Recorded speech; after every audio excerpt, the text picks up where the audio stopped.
Today's Granite State showdown. Democrats are still grappling with the chaos surrounding the Iowa caucuses. I'm not kidding. The delayed results left all of the top 5 candidates still in the race, asking many to wonder, could we see a brokered convention?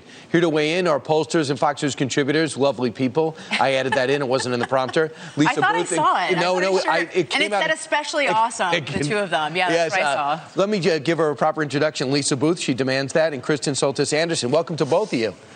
Brokered convention. Kristen, is that bad news? A brokered convention would be great news for those of us who are political junkies and love to watch this stuff. It would be fireworks, it would be exciting, but it might be bad news for the Democratic Party. If they don't have a nominee headed into the convention, it means it'll be harder for the eventual nominee to build the kind of big campaign machine that they'll need to take on Donald Trump in the fall. So you need 1,990 delegates to do it, Lisa. Right. We would like it. There's a lot of drama. There could be a lot of momentum because, you know, in July it's a coronation. Why not make it a contest? Well, I think the challenge, though, is if you don't have a defined nominee heading into the convention, then look, if it's not Bernie, but he has a plurality of delegates, you can easily see how his people maybe stay home, but perhaps they turn out for President Trump. We saw in 2016, 1 in 10 Bernie supporters ended up voting for President Trump in the general election. So that's a challenge for Democrats. They're going to want a consensus. They're going to want the party to be behind their eventual nominee, especially when you've got someone like Donald Trump. You've got a booming economy. He has a lot to run on for the general election. He also has a really organized campaign. And being the incumbent, he's already looking ahead at the general election, which is something Democrats can't do right now. So, Kristen, I'm curious to see what you think of this. I want you to hear from Amy Klobuchar, who's on a roll by all accounts. If you look at her crowds and the fact that she did okay in Iowa, and now she's moving ahead of Elizabeth Warren and maybe Joe Biden. Here's what she's saying. Tell me if this message resonates.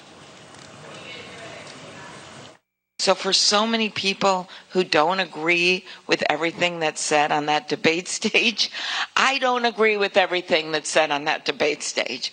But for so many people, for them, it's a patriotism check, a decency check.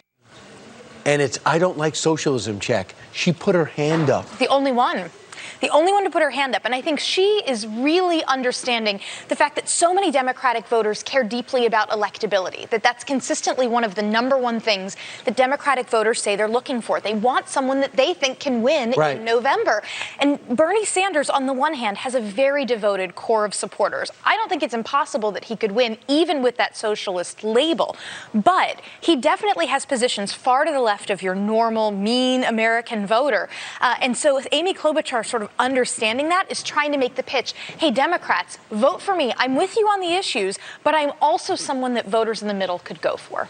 Well, see, I think the challenge for Amy Klobuchar is, one, she's not a very dynamic candidate. Two, she's sort of late to the game. And even taking a look at Nevada, Bernie Sanders and his team have been there since the spring. I mean, you look at the beginning of January, they had 100 staffers, not to mention the thousands of volunteers that they have been training in the process.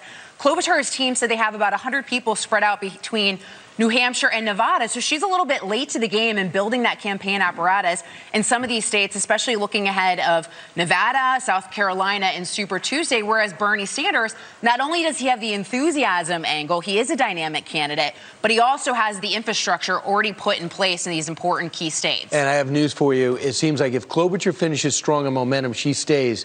How will Elizabeth Warren rationalizes staying in when she can't win in her neighboring state, and if she can't even finish in the top 4? It's going to be tough for Elizabeth Warren. It's going to be tough for Amy Klobuchar. It's going to be tough for Mayor Pete if they don't wind up coming out of the state with really strong momentum. Because once you hit South Carolina, that's where you have Joe Biden in strong position, especially with African-American voters. Nevada's good for Bernie. What's their path moving forward? Right, but Joe Biden lost half his African-American support just because South he did Carolina so poorly in Iowa. South Carolina could look different after a couple more losses. Lisa and Kristen, you got off to a strong start and even a better finish. So I'm very proud of both of you. You have full access to the bar. I'm glad we have your approval. We can come back. Yes, your approval rating is extremely strong, according to Gallup and Quinnipiac.